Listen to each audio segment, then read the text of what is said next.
It's 6 p.m. here on A State of Mind, and that can only mean one thing. Hello, and welcome to the State of Scottish Football. We're live on YouTube, Facebook, Twitter, Twitch, LinkedIn. We're everywhere, we're taking over, and as always, we're ready to dive headfirst into the weird and wonderful world of Scottish football. My name is Sean McGill, and after abandoning him on last week's Tuesday show, I'm delighted to be reunited with my good pal, Struan Garvey. How are you, mate? I'm not bad. It's good to have you back. We did get together on Thursday though for the We did. reaction show, so We just you can't changed it up. really We couldn't go a full week without doing one of these together, could we? nah. So we had to fill that gap somewhere. We can't get away from each other. I mean, even our teams are playing last weekend. We just Oh, you've brought that up early, haven't you, Struan? You have brought that brought that up. up early. We can touch on it later if you really I, want.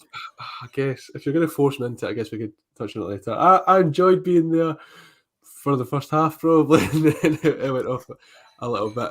But we are going to talk about that. We're going to talk about, towards the end of the show, we'll talk about Celtic's game with AZ Alkmaar tomorrow, and we'll also talk about loads of transfer news. There's so much to cover that's broke over the last 24 hours or so. That'll take up the bulk of our show today. But before we get into that, I just want to take a quick moment to say that the A State of Mind YouTube channel is just 18 subscribers away from hitting 14.1 thousand followers. So I want to say a massive thank you to everyone who's subscribed so far.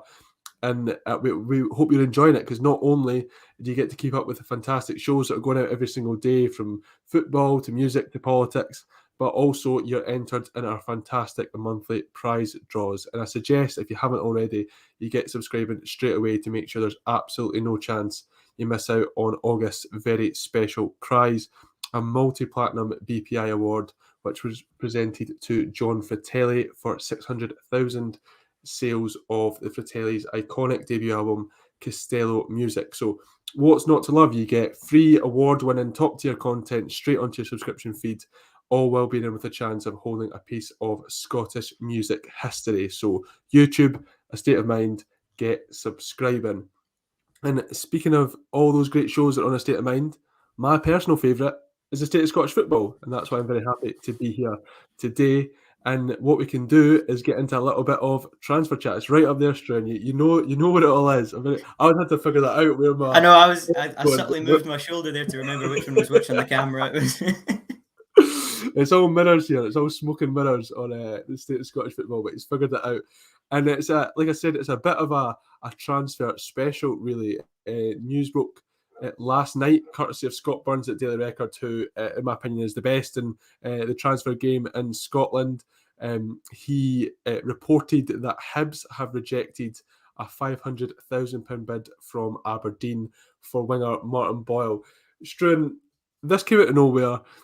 As a Hibs fan, when one of your rivals is in for arguably your best player, I would love to know your immediate reaction when you saw that. I was terrified because we saw it on Twitter at the same time, but there was a 10-minute teaser just before it came out, and I was thinking, oh, hopefully Hibs are going to be linked with a striker or perhaps a centre back, something really interesting. And the first story is Martin Boyle being linked to Aberdeen. I think I sent the message in the chat just saying because I was just terrified. It was last season at the same time there was a lot of interest from Celtic and Boyle, and he ended up signing a contract extension. And it was just the last thing I expected, to be honest. Obviously, he's player of the season last year. He's basically picked up where he left off this year as well. He's been so good.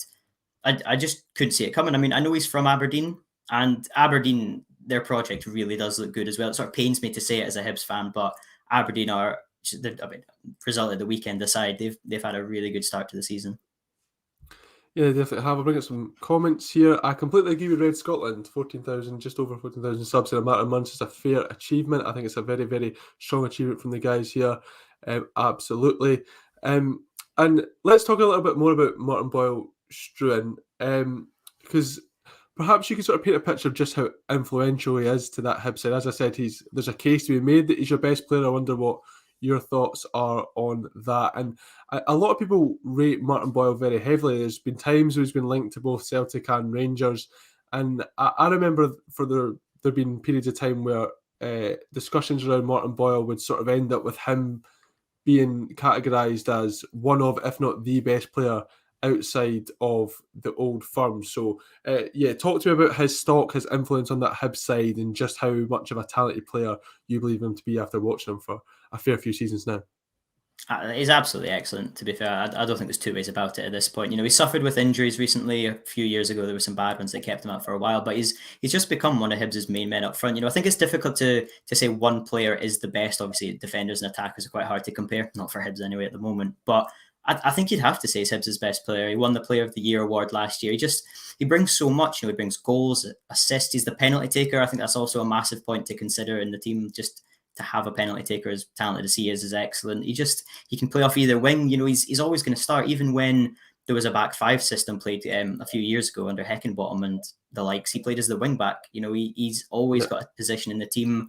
And as I said, he brings goals and assists. I was really gutted as a Scotland fan that he picked Australia. I think that's a massive gain for them. And he plays regularly for the Australian national team, who've got a few good players in there as well. So I think he's just so important to Hibs. I don't know if he's the best player outside of the Old Firm, but I think he's within that conversation. Definitely the top 5 or 10 outside easily. It's hard almost to put a price on him, because you often compare the other transfers to certain what the Old Firm teams can pay, are a lot higher than the others. But you look at the massive transfer fees that, down south, for example, Harry Maguire commanding £80 million. He's not worth £80 million, but to Leicester City, he was. And I feel from a Hibs point of view, he might not be worth, 1 million or something like that. But to Hibs, he is. It's so difficult to say an exact price. When I saw the 500k bid, which has been rejected, I didn't think it was anywhere near enough for what Martin Boyle can offer, especially when you see some of the other fees that have gone around Scottish football recently. Yep. Graham Caldwell, good to see you again. Graham coming in to say, if I were Hibs, I wouldn't even entertain a £1 million bid from Aberdeen. Definitely don't want to be selling to a major rival. He's a vital part of the team. His pace is frightening as well. And I completely agree with that. I mean, I was at Easter Road on Sunday watching Hibs win over Kilmarnock in the Premier Sports Cup. And it wasn't Martin Boyle's best performance. I've seen him play better. I've seen him sort of terrorise defence. It wasn't one of those, but it's just, as an opposition fan, every time Martin Boyle picks up the ball, there's just that little bit of trepidation. You just know that he could absolutely do something here. And like you said, I think goals and assists are such an underrated thing. And when a player can do that, it doesn't matter if they're not always at their best. If you're just even providing one assist a game or doing something in that game that causes the pre-assist or something like that, I just think that it's sometimes overlooked as a player's value to a team. Where would the goals and assists come from if Martin Boyle was to depart that Hibs side? I think that would be a big concern. Perhaps we can talk about it a little bit from Aberdeen's point of view. What sort of statement would that be from Stephen Glass and the Dons if they could prize the best player from their biggest rivals for best of the rest, essentially? That's surely a huge marker, and one that Hibs fans surely couldn't be happy with. I think it's absolutely massive. I mean, what does it say about Hibs' ambitions as well if they're willing to sell to Aberdeen? I mean, I mentioned earlier that the project Aberdeen have at the moment, it's really good, But even recent transfers between Aberdeen and Hibs, I look at the likes of Scott Brown and Ross McCrory, and Hibs wanted both of them, but they both chose Aberdeen. And Ojo as well. Yep, there's another one. Some people might have said Declan Gallagher was another one. I'm not really sure if Hibs were that interested in him, but his name did pop up a few times related to Hibs. So it is a bit worrying, the fact that this is a possibility from a Hibs point of view. I mean, as you say, it says so much about Aberdeen that they're going to pluck the best player from their rivals. I mean, it's almost like Bayern Munich taking Lewandowski from Dortmund a few years ago on a free. That's a massive statement of intent. Obviously, not to the same degree, but it's absolutely massive. I don't think Aberdeen necessarily even need him. I think they've got a lot of talent on the wings, but at the same time, he would probably start for Aberdeen and make a big difference. Is Aberdeen a sidewards step for Martin Boyle? Hibs finished above Aberdeen last season. Hibs seem to be building something under Jack Ross and obviously Ron Gordon's trying to have more influence as the new owner. And he's spoken about sort of breaking the Glasgow dominance and trying to push up there. And do you think that, as much as I said that Martin Boyle has been regarded as one of the best players outside of Glasgow for a long time in the Premiership, would his move to Aberdeen sort of undermine that in a sense? Should he be looking at one of the Old Firm sides or perhaps a move down south instead of going to another Scottish rival if he is to make a move? I've never wanted him to go. Obviously, you never want your best player to go, but I've always thought in the back of my mind, if Boyle does leave, or any of the talent players in your team, you always want them to go to a bigger club. You want them to take a step up. If they leave your club and they take a sideways step, like I think Aberdeen would, I think you'd just be really gutted that your team, A, couldn't do anything to hold on to them, and B, why is the other team more attractive than you are if you are competing for the same prize? I mean, I don't think there's too much between Aberdeen and Hibs' squads in general. It's hard to tell the difference between the managers as well. It's very early for both of them, but I think it is slightly worrying, to be honest, the fact that this transfer has happened. From a Hibs point of view, it's worrying. Obviously, it's the best player, but there is fear. A lot of people have said, oh, throw that away, come back with another 2.5 and maybe we'll talk. But at the same time, Aberdeen could raise that. And as I said, Martin Boyle is from Aberdeen. I don't know what his mindset is with it. If he sees Aberdeen possibly as a better option than Hibs, a lot of Hibs fans will tell you that the team needs 2 or 3 players if they want to come close to challenging anything. Obviously, the defence has been very weak. And I don't know if perhaps Boyle sees himself as the last piece of the puzzle, so to speak, for Aberdeen. And they may not be challenging the Old Firm now, but if I join that club, I'll take them there. Whereas at Hibs, I'm doing all I can and I'm not getting them any further. It's a tough one to say, really. Yeah, and you mentioned the sort of personal aspect of the fact that he's originally from Aberdeen, but as far as I understand that there's personal reasons to stay at Hibs as well. Of course, he's settled in East Lothian, not too far from Hibs training ground, and of course his wife Rachel has recently signed a new contract, I understand, at Hibs women's side. So there seems to be a sort of factors on both sides that make this transfer story perhaps a more complex one.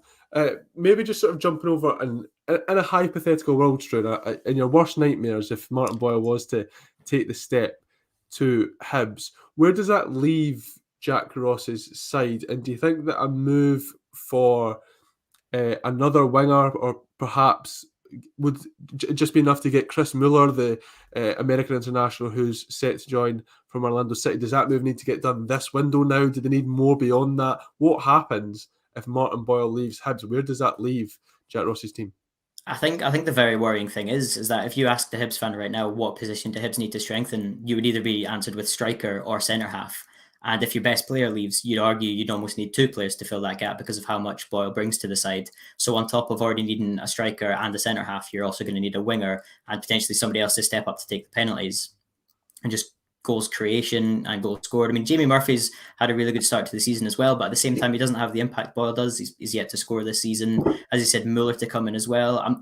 It's unknown whether he'll hit the ground running or if he could come earlier, but I think he'd need to. If Boyle was to be sold, I think Hibs would have to do everything, if nothing else, to get the fans back on their side, if that's even possible at that point. If you sell your best player and you don't replace them in the same window, already having massive holes in the team, I think it's a disaster, really. When you talk about getting the fans back on side, how sort of visceral do you think that could get? How toxic do you think that atmosphere could get? I hope you're not hearing those books falling behind me on my bookcase. They are just randomly falling down there. But they're angry. They're not happy about Martin Boyle potentially going to Aberdeen. Is your rage sort of coming through the screen here, Struan, and then knocking my books over? But talk to me about that, because Hibs, I think Hibs fans have been frustrated by certain decisions on and off the park and media things and all these sorts of factors coming in over the last year or so that have wound Hibs fans up a bit. Would this be a little bit of a final straw if Martin Boyle was to go? Because that would wind me up no end. If my team's best player were in the race for third place with one club specifically, and I don't mean to underrate Hearts or anyone else too much, but I think we all came into this season talking about the fact that Hibs and Aberdeen would be the race for third place.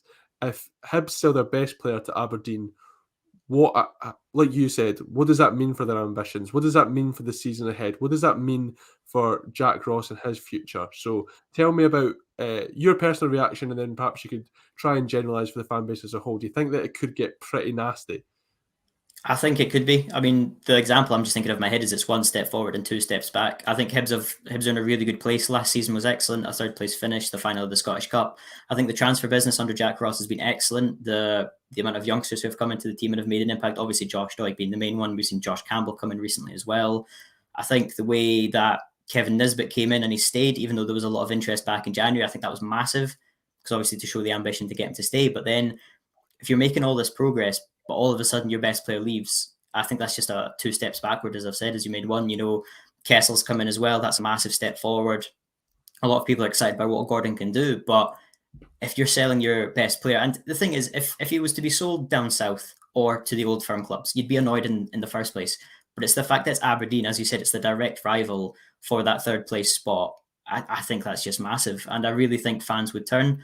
I think it'd be a shame for Boyle. I think fans possibly would get annoyed at him for leaving Hibs to go to Aberdeen.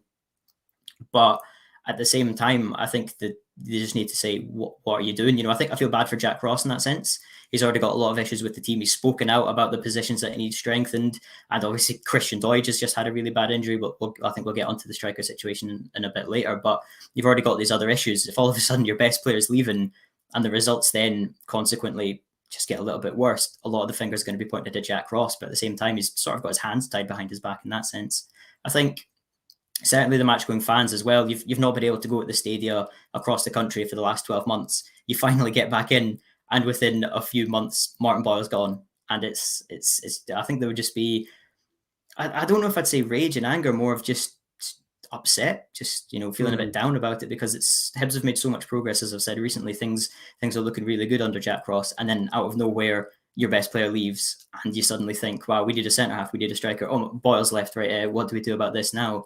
And just instantly as well, you think so far this season, Kevin Nisbet, before the weekend, he hadn't got a goal all season. Jamie Murphy, as I mentioned, hasn't had any goals. McGuinness is the one providing most of the goals. If you lose Boyle, you lose just so much to a team, to be honest. Yep, and Struan, you've always been very forthcoming in your support of Scottish teams in Europe. You want them all to do well and keep progressing. But, I mean, I've got to remind you, say that, I mean, obviously Hibs Aberdeen are still in the...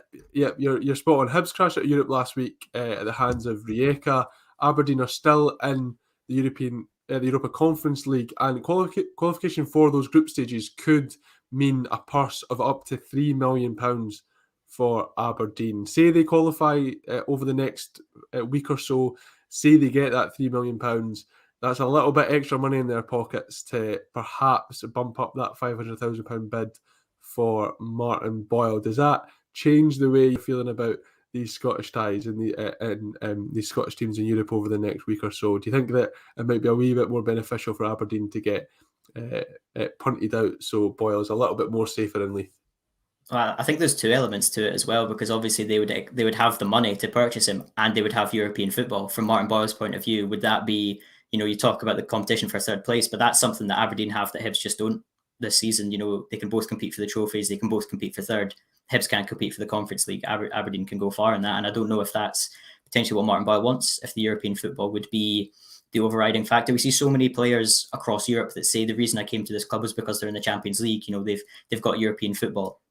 Even if they're not going to compete for the trophy, I can play on the biggest stage. And I think the Conference League is a massive stage for players. So I don't know if that's possibly into it. But I obviously, I do want Scottish teams to go through. But if you tell me if Aberdeen going through automatically means Boyle, then I think I'd subtly have to hope that the Dons get eliminated. But I will not make it too public if that is the case.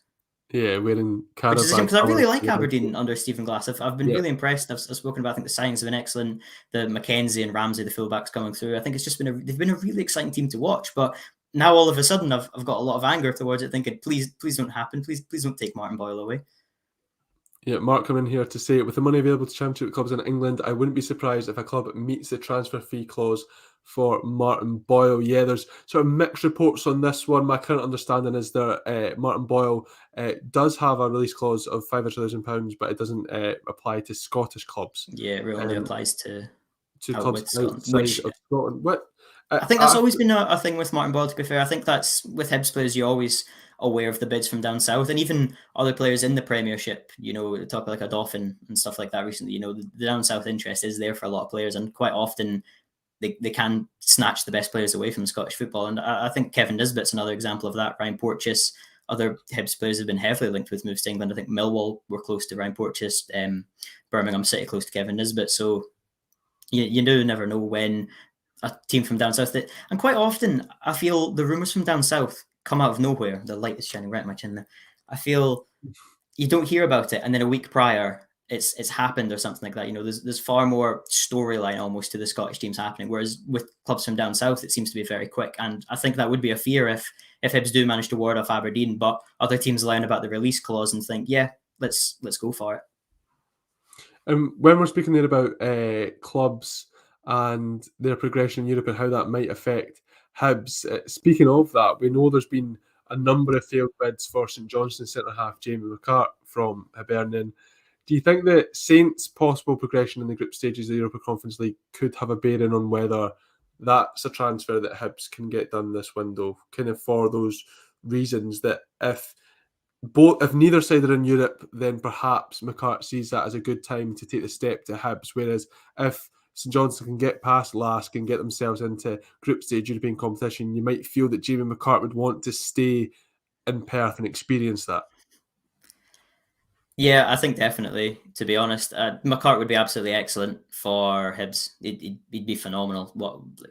I've spoken about how Hibs need a centre-half, but at the same time, if St Johnstone can hold on to European football in that sense, it's absolutely massive. And I don't think many players want to leave the St Johnstone team at the moment because of what they've achieved and what they can still achieve. They were absolutely excellent against Galatasaray, when you take everything into consideration. But if they do get eliminated, St Johnstone have made the best start to the season in the league. I'm not sure perhaps if they see their ceiling once again as fifth. We've spoken about how good Hibs and Aberdeen are competing for third. You'd assume the other one would then get fourth, meaning the best St Johnstone can get in the league is fifth. The domestic cup competitions are going to be so competitive this year, obviously with Rangers and Celtic as well.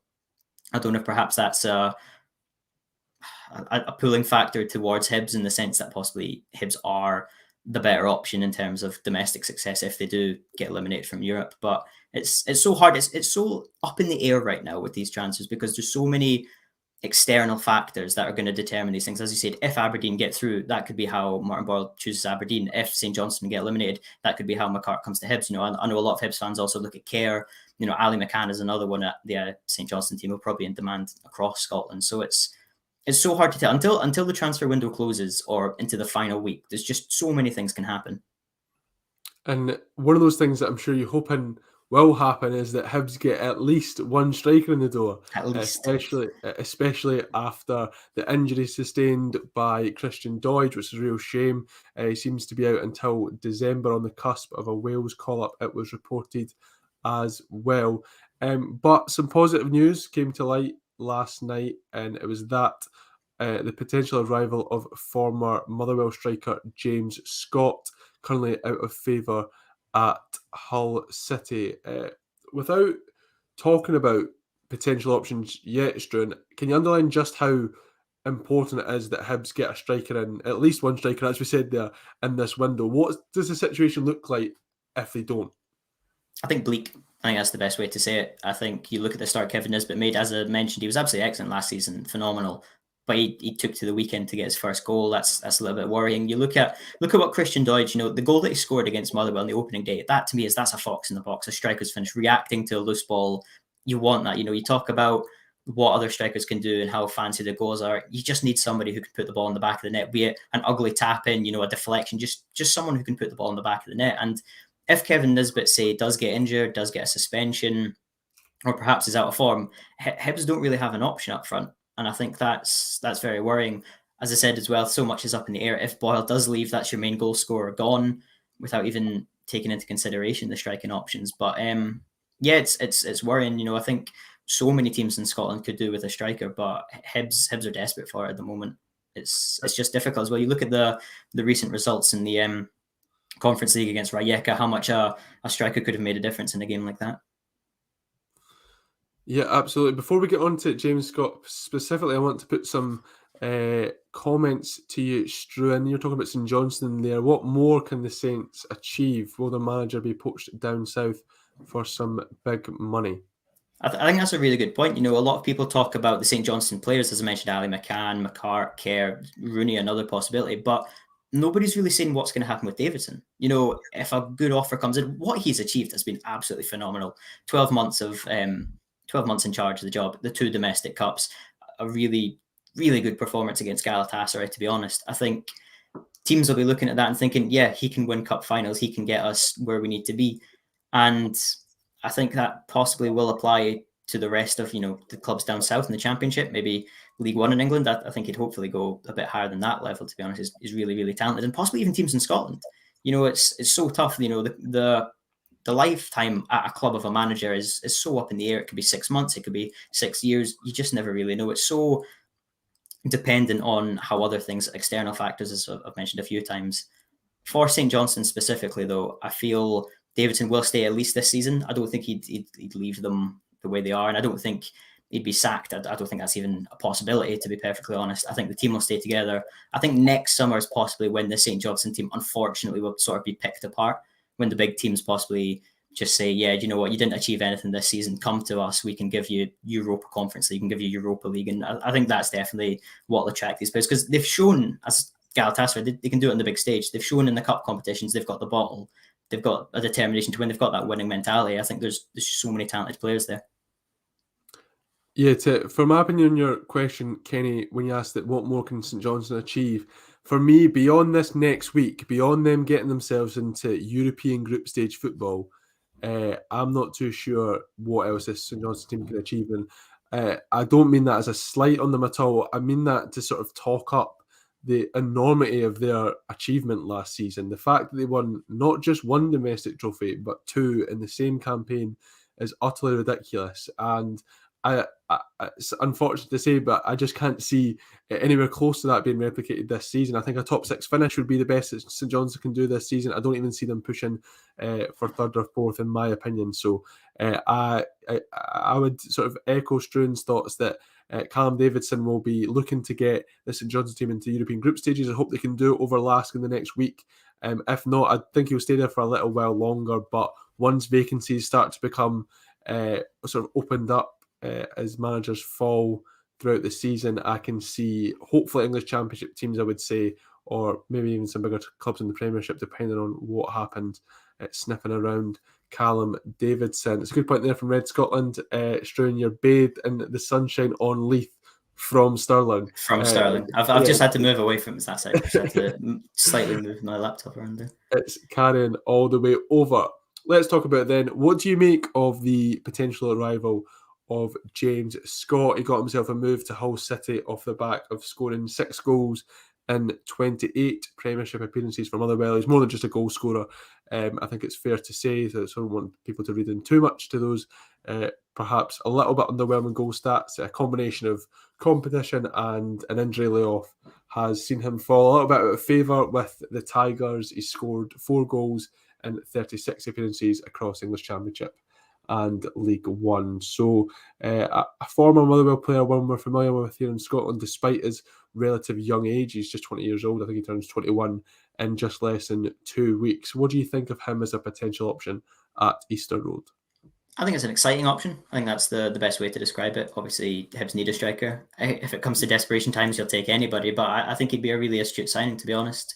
He's sort of fallen out of favour with Hull, but they got promotion from League One to the Championship last season. A decent side, we saw him previously at Motherwell as well. He did well up here. So, yeah, and he's got that experience in the league.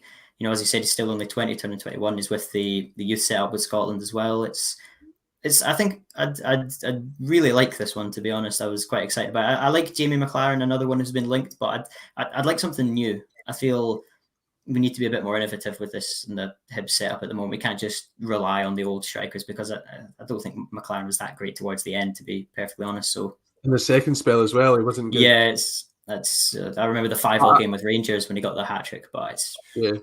And I was going to say, I remember him scoring, I think it was the last goal, and one of my favourite ever Kilmarnock defeats I've ever watched. Neil Lennon's Hibs beating Killie 5-3 at Easter Road. Hibs went up 1-0, then it was 1-0, 2-1, 2-0, 3-2, 3-0, and then pulled away with 2 late goals. And Kilmarnock got denied a penalty. It wasn't a penalty, but it was 4-3. And then you thought Killie were going to get a penalty to make it 4-4 at the death here. And then no, it got waved away, and Hibs broke up the park, and Jamie McLaren scored that goal. But when some of my pals were talking about these potential incomings last night, obviously being from the East, I know quite a lot of Hibs fans, and they were chatting about Jamie McLaren being a potential option, and my initial reaction was surely not. Like, surely that's just sort of rehashing this one former spell that he had. And I googled him, chucked it into Wikipedia, what's Jamie McLaren up to these days, and I was amazed to see that at Melbourne City he scored 53 goals in 58 appearances. That is unbelievable.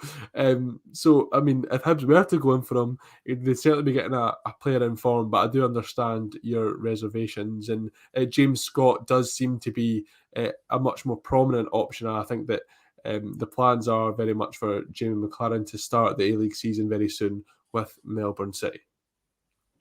Yeah, I think McLaren was good. You know, I know a lot of fans on social media as well have been quite excited by the possibility of him coming back. I personally would just rather something a little bit new, and I think James Scott's a really exciting option. As you said, he's got a lot of experience in Scotland. He's got a lot of experience down south as well. He got promotion. I think that's a big factor in it as well. He's fallen out of favour, injury issues, but at the same time, I think it'd be good. And I think one of the things with Jamie McLaren is if he came back to Hibs, he'd want to be the first choice striker straight away. He wouldn't be happy on the bench. But at the moment, Hibs are only playing with one striker unless Nisbet plays on the wing. But as previously mentioned, Nisbet has been the main man for Hibs recently, and I don't think he'd be happy to be on the bench either. But I think a sign like James Scott, you could easily rotate between the two of them. I don't think he would be as sort of demanding as what Jamie McLaren would be to have the number 9 jersey. Or maybe that's what you want from a striker, somebody to come in, but I don't think Nisbet should be completely, kicked aside. I think he's fantastic. He could be back in form. Confidence must be much higher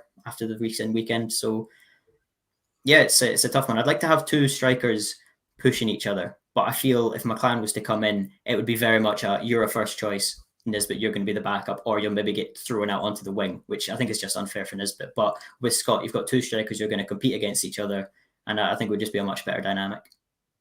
Yeah, it might allow Hibs to go back to the 3-5-2, which I think actually served them quite well considering.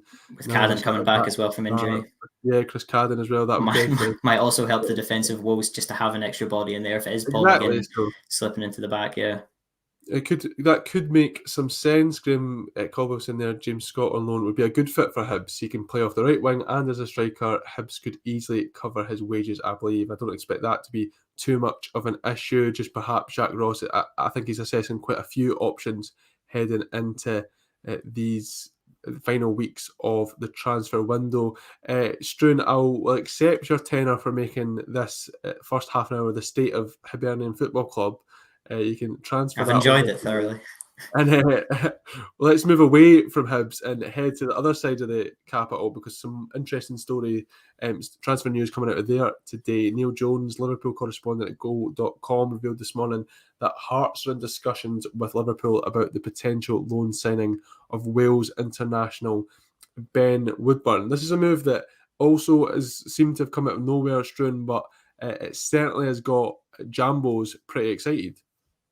Yeah, I couldn't believe this transfer when I read it. I think he's really highly thought of at Liverpool. Yeah, I remember recently he's in the Welsh setup. He's in the first team for Wales as well. I believe he's only 21 himself. A really, really highly thought of prospect, to be honest, down south. And I think this would be a really good signing for Hearts. I think he's had loan spells recently. I think Sheffield United at one point, and it's not quite worked out. He's obviously not going to get anywhere near the Liverpool first team at the moment, but I think it could be a really good signing. The only thing I would bring up as well is that Hearts quite recently have signed quite a few youngsters from the English Premier League. I think of Demi Mitchell at Man United. He was a really highly thought of left back, and he looked really good in his first spell at Hearts. Didn't quite do it after. Joel Pereira, the goalkeeper, was one of the highlights of the Premiership for some Hearts fans 2 seasons ago. Not in a good way. Highlights. I was going to joke about that. No, they'll come for you for that.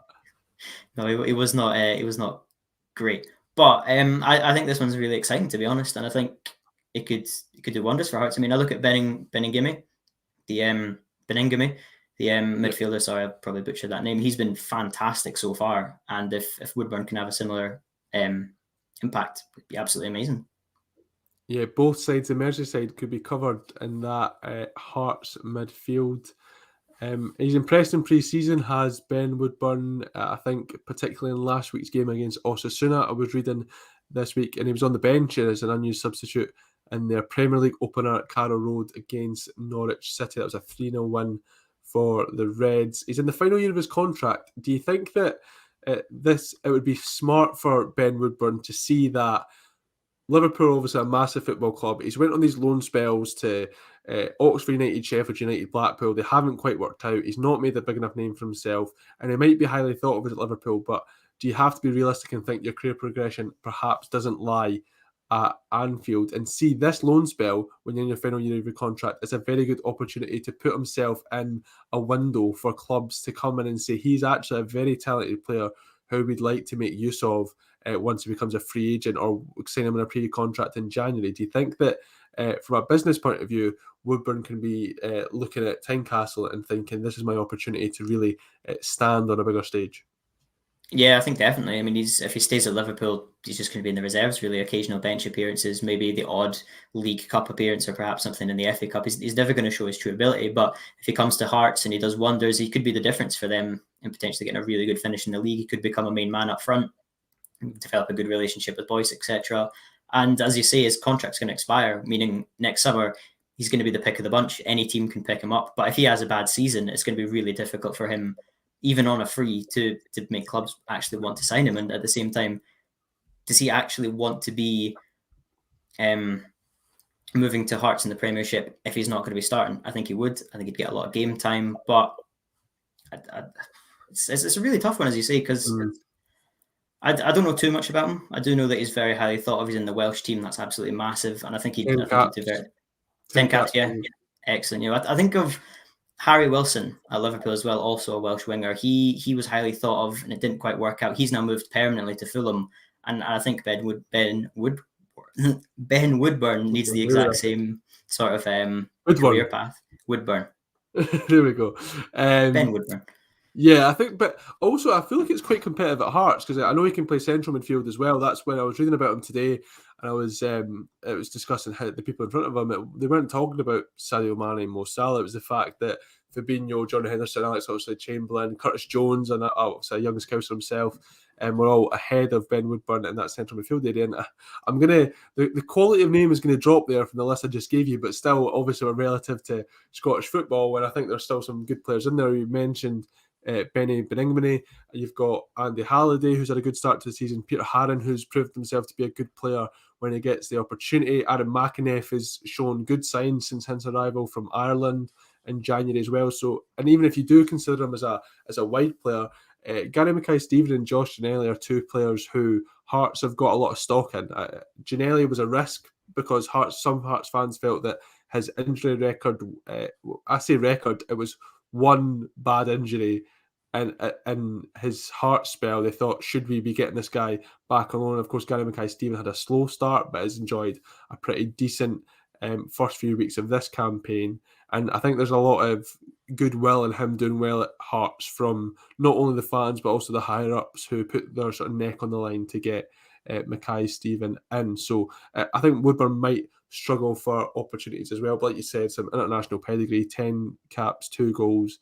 I think that Ben Woodburn would be a very welcome addition to Hearts, who haven't had too many incomings in the door. I guess the same could be said for Rangers so far this season. Haven't had a massive influx of arrivals, but there's more rumours today and interest in Glenn Kamara, a potential outgoing. Reports saying that Spartak Moscow are keen to launch a £10 million bid in order to get the Rangers midfielder.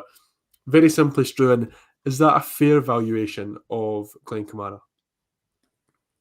Yeah, it's really tough to say, because I think a lot of people don't rate Scottish football as highly as we know it, and a lot of people undervalue so many players, and for that reason, you don't always see the best transfer fees. Kieran Tierney going for 25 million. I think that's possibly one of the better ones to compare it to. Obviously, Kieran Tierney is an unbelievable talent, and he deserved to command that type of fee. Nobody would question that at all.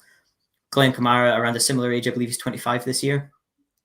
So he's a wee bit older than Kieran Tierney, but he's absolutely pivotal to that Rangers side. If anybody was watching Scottish football who wouldn't regularly last season, you'd see how good he was in the Rangers team, how good that side was in general. He's one of the key pieces to that puzzle. And I think he commands that fee. I think possibly you could go towards 15 million. I think we've seen him, was it 500,000 Rangers paid from Dundee to get him? That's what a transfer fee that has been, to be honest. I think that's always going to be referenced. It was 50 grand. It was 50 grand, yeah. What yeah.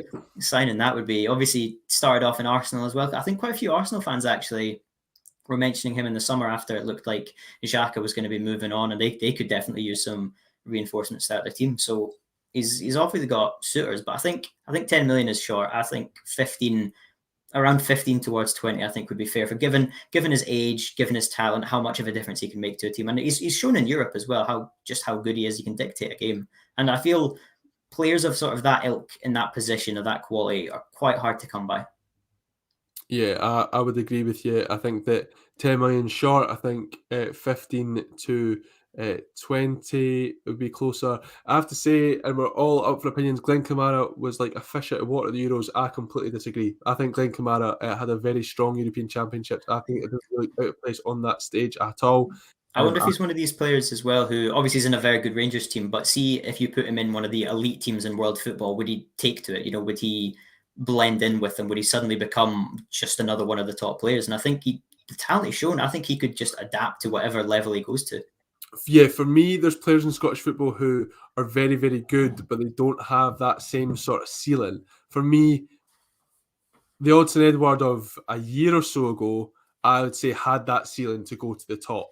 Moussa Dembele at the time had that ceiling to go to the top. And for me, Glenn Kamara is one of those players. And I don't know if I feel the same about Alfredo Morelos or Ryan Kent, who I feel like they could go to the very top of English football. But I do think that for Glenn Kamara, I think he's a very, very classy player. And I think the way that he played in the Euros and particularly on the European stage for Rangers shows just how good a player he could be. That's just my opinion. It's a game of opinions, of course. You see how badly he's missed when he's taken out the team as well. That's something I want to touch on. I've got a big question for you. It seems like Rangers are going to have to sell after their Champions League departure. That's the murmurs coming out. Perhaps it ends up not being the case. We'll have to wait and see on that one. But I guess the three names who have been pushed to the forefront of sort of potential outgoings for Rangers would be Ryan Kent, Alfredo Morelos, and Glenn Kamara. Whose departure do you think would be the least impactful on that Rangers side? Who out of those three could they get away with selling and still be fairly confident of the chances of retaining their Premiership title? Ryan Kent hasn't made the best start to the season, but for me, I think I know Morelos was really important last season, and I think he was quite underrated by people. But for me, I would say Morelos because I think they've got options. Kamar Roof can come in, Itten's in that option, Sakala's come in, and I feel last season Rangers were already preparing without Morelos. It looked like he was going to go to Lille. It almost seemed like they were a club preparing to go without Morelos, and in the end he stayed, and he was very vital to them. But at the same time, I feel they're almost ready. Jermaine Defoe's another one, even though he's turning 39 now. It's another option to have up front. I feel if you take away Glenn Kamara with Ryan Jack's injury already, I think the midfield it doesn't fall apart as such, but it's just such a vital cog in that machine. And I feel as well, Kent is a game changer. Kent can win you a game by himself. The magic he can produce to lose somebody of his quality. I know, as I said, he's not started the best this season, but he really can be incredible. I mean, when you think back to when he first joined the Rangers, he wasn't the best. Last season, he was incredible and got a lot of attention from the clubs down south. I know Leeds United were very heavily interested in him, and I think that's a massive compliment. Marcelo Bielsa wants you; he's a top manager, so it shows the talent. But for me, I feel Morelos is the one who could leave. I think all three of them would have a big loss, but I feel Morelos is the one who, if he was to leave, there wouldn't be as much of a damaging effect on the club, and I suppose there wouldn't be that much of a risk of red cards in the big games as well. There's always that, of course. Jumping over to the Green City Glasgow, a lot of talk about the potential arrival of Josip Juranovic from Legia Warsaw. And Struan, despite the surprising and I'd say pleasantly surprising performances of Tony Ralston, not because obviously I don't mind too much how Celtic do, but I just think when a player's sort of cast aside and laughed at that much for him to put the performance that he has been and scoring the goals that he has been, I think it's quite pleasing to see to have some folk who gave him so much stick on social media have to shut up a little bit. But would you say that it's still pretty apparent that another right back is needed for Celtic? Yeah, that defence still needs improvement. I think right back is definitely an area that Celtic need to improve on. It's quite nice to see Ralston. Any Scottish right back that shows glimpses of being good gets me excited because we really need a good right back in the national team. I just don't think Tony Ralston quite has the same impact that Celtic need. I think the rest of the defence has got issues in it, and I think Tony Ralston possibly is one of those. Scored an absolutely cracking goal against Hearts, scored 2 goals this season. It's pretty incredible for him, but to me at the moment he's not the level that Celtic want to be at. He's not the quality that Celtic need to be pushing for the title. I think he's a very good right back, and I think he can be. We saw it loan spells that he's had, but at the same time, I'm not sure if he's a title winning right back. If if that makes sense. I feel they possibly need a level higher to that. You think back to Tierney and Lustig, they were absolutely fantastic, and you want to achieve those levels. I know Ralston sort of came through at the same period as Tierney, and it hasn't quite worked out, but at the moment, I just wouldn't say Ralston is at that level. Yeah, and Juranovic himself has that European pedigree. It was included in the Euro squad with Croatia. I've seen some stat packs flying around social media the last day or so, and it looks like his output, both in an offensive sense and a sort of defensive solidity, look very strong indeed. I think it's a 3 million valuation that Warsaw have put on him, and it seems like one of those ones where it's a no-brainer really for Celtic to cough up the money and meet it. We will get on to Celtic's game with AZ Alkmaar very, very soon. There's just a couple of other transfers I want to touch on before we do that. Let's actually get some comments coming in on Ralston. Red Scotland there saying Ralston can defend and with the inverted wing-back role and employs it means Tony is a baller. Yeah, absolutely. I think I was talking about Juranovic's attack and output just a second ago. But when he wants players to sit in and do that inverted role and keep possession, that's something else that you've got to consider under and Postecoglou. Jumping over to another transfer story, and one that I find quite interesting, Struan, is that of Matty Kennedy. He's fallen out of favour at Aberdeen. Stephen Glass has spoken about the fact that a loan option is very much on the cards for him. And it seems as though he could be headed to Paisley. Jim Goodwin previously tried to get him at when he left St Johnstone the first time round. Obviously chose to go to Aberdeen, and Goodwin's trying to recruit him back for this season with the Buddies. How much confidence do you think that can give Matty Kennedy, who's had a very up and down career? Started off at Kilmarnock, where he came through and looked an absolute player. It was one who got me very, very excited. Got to move down to Cardiff City when I think they might have been in the Premier League, or at least very much pushing. I think it was around Solskjaer was in charge at that time. Yeah. 2014-ish, yeah. You're spot on. So I expected big things for him. I thought he's going to be one of those players who is going to really kick on. You're going to say, oh, he started at Killie, I'd be really proud of it. And he's come back to Scotland and had that decent spell at St Johnstone, got the move to Aberdeen, and then it's kind of fallen flat again. So how much confidence will that give Matty Kennedy when Jim Goodwin was in for him before, has seen his spell at Aberdeen and has gone, I still want this player. He's still very much a guy that I can see fitting into my team.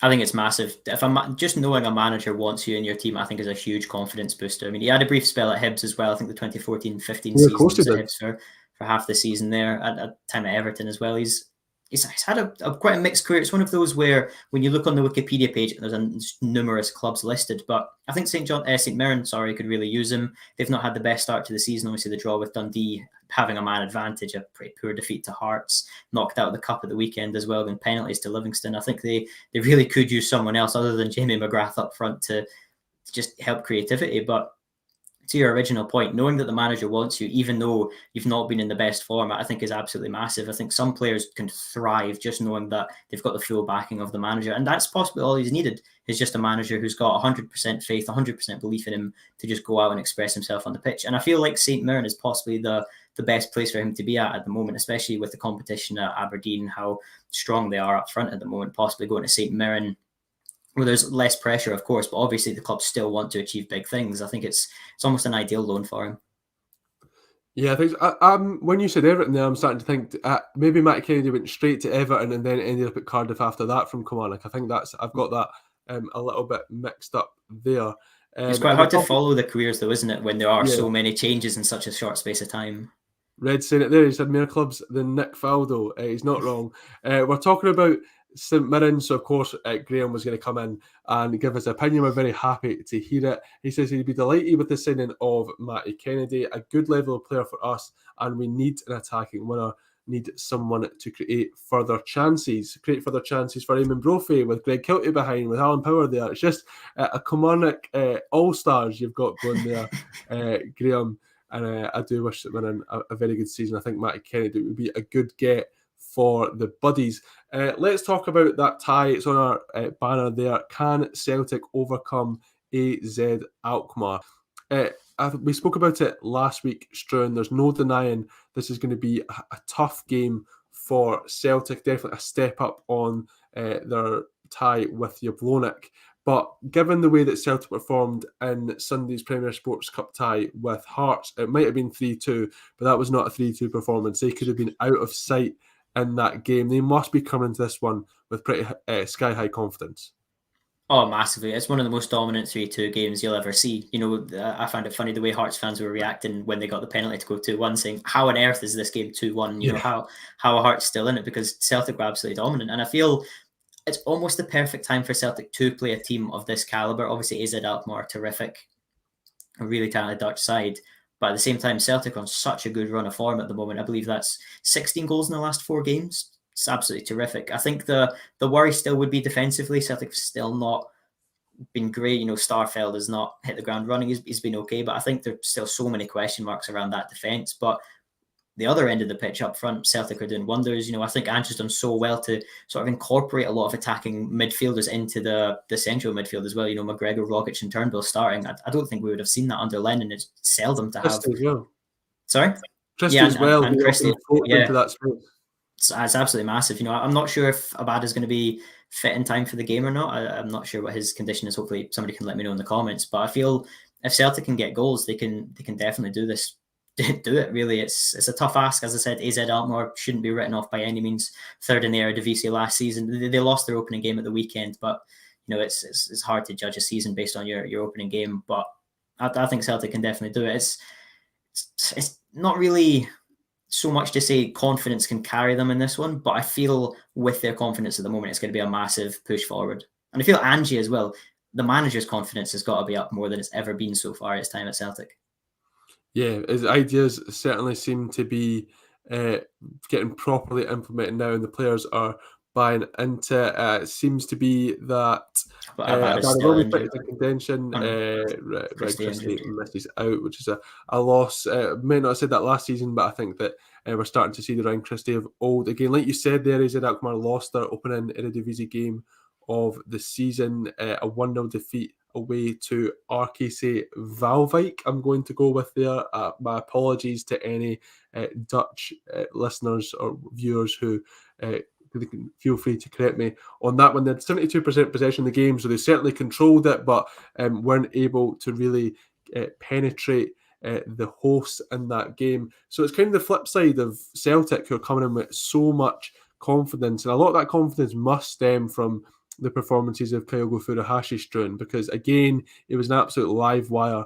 On Sunday, he got his goal, albeit perhaps not the best defending from John Souttar and then goalkeeping from Craig Gordon. But when you're that type of infectious personality, you're constantly buzzing about, your movement is not only constant, perpetual, but so good as well. It just, the way that you can weave in and out of defences and keep them on their toes is absolutely a joy to watch. And what do you think about the argument that he's elevated the game of Odsonne Edouard? Because I think, based off Sunday's game, that's the best Edouard's looked for quite a long time for Celtic. And having Furuhashi in, who has staked his claim and made sure that he can't be left out of this Celtic team, Edouard's had to sit up and go, if I don't start performing, if I don't start sort of putting on the types of displays that got me so much praise before for Celtic, I could be sitting on the bench here. Yeah, I think the competition's absolutely massive. I mean, the past couple of seasons, Albion Ayeti, Lee Griffiths, they're not going to displace Odsonne Edouard, really. I think that neither of them could really get a good run in the team. Edouard, even when he's not having the best of seasons, he's been excellent. I think back to last season and before Turnbull came in, I think some people could argue that he was almost living on scraps up front. Obviously, James Forrest was injured as well. Celtic just weren't creating anything. But now there's just a lot of talent up front. I've been blown away by Furuhashi. I think he's been absolutely excellent. I didn't know what to expect from him at all. I knew he played with Iniesta. That was about the extent of my knowledge on him prior to moving to Scotland. But he's been absolutely fantastic. Starting on the left or up at striker, I think he's just a really talented player. He's one of those players who you just like to watch. Even if you don't support the team, he's just a good player, and you can just appreciate how talented he is and the work that he does. I've seen a few people on social media as well saying that, are there any other players in the J League that are perhaps going under the radar that Celtic can sign, because he's been absolutely excellent. And as you say, a good player plays well and performs. A really, really good player can get more out of his teammates up front, especially when they're competing for effectively the same position, because they can play together, for Hash possibly off the left-hand side and Edouard up top. And I think that's absolutely massive. It doesn't look like Edouard will be sold this summer. I can't see a bid necessarily coming in to match Celtic's valuation. So the sooner the two of them can potentially build a partnership, the better. I think it's just really exciting, to be honest, from a Celtic point of view, to have those options up front. Yeah, definitely. And I like that point that Furuhashi is just a fun player to watch, even when he's not in your team. He can just do anything in a game, eh? It's like, even if he's sort of having a bad game, he'll produce something. I don't even think he's had a bad game at Celtic yet, to be honest. The performance against Hearts, where he came on for about half an hour on the left wing, was probably a bad game by that extent. But really, I don't think he played that. I think it was only about 10 minutes or so he was given at Tynecastle in the Open League game. And I think that he's just looked an amazing player ever since. And he just seems like a very humble character as well, who's just delighted to be given this opportunity at such a big club as Celtic. And he seems to be grasping it with both hands. I completely agree that it's a great watch. Is there still defensive concerns for Celtic? Obviously, conceding those 2 goals against Hearts, and like you said there, it's hard to defend Carl Starfelt's defending too much when Josh Nelly breaks forward and crosses into the box for Liam Boyce, which eventually results in the latter scoring a penalty. Would you still be concerned about Celtic defensively, especially against a side who we have spoken about had a very good season in a Divisie, but they also have lost their top goal scorer, Miran Bodo, heading to Monaco this transfer window? So how much stock do you put in Alkmaar's attacking play? And then on the flip side of that, how worried are you still about Celtic's defensive performances?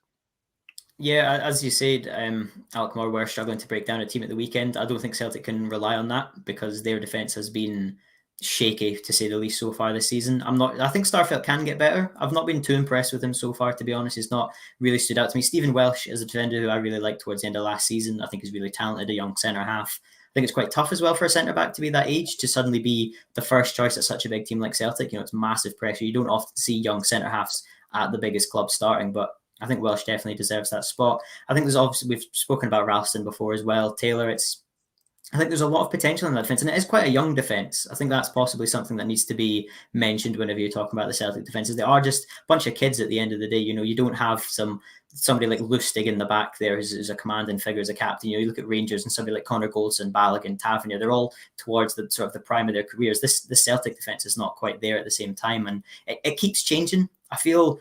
You look at the best defences in world football, there's 4. You know who's going to play, centre-back partnerships. Bonucci and Chiellini, they've been playing together for 15 years. They know each other's game inside and out. The Celtic centre-halves, they're changing every game just about, whether Beaton drops in or whether it's Murray potentially comes in as well. And I feel it's quite difficult to build on a partnership because nobody's really staking a claim. There's mistakes all over the shop. So I feel that definitely is a concern for Celtic. But as I said, it could be a matter of you need to win 5-4. Just outscore them. It was the famous Unai Emery quote of I'd rather win a game 5-4 than win a game 1-0. And I feel that's almost what Celtic potentially could be looking at.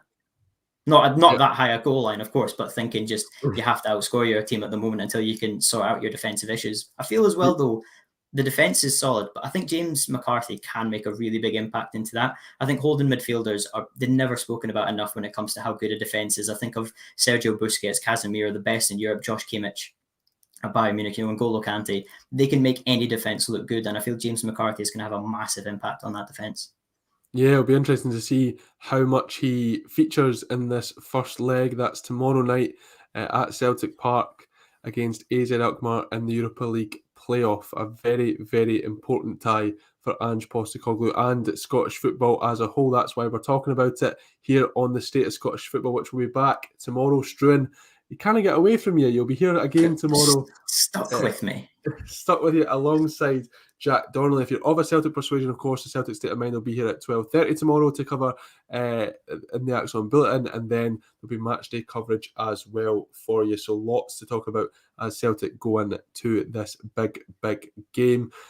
Thank you very much for joining on this episode of the State of Scottish Football. Like I said, we're back tomorrow. We're here every weekday, 6 o'clock till 7 o'clock.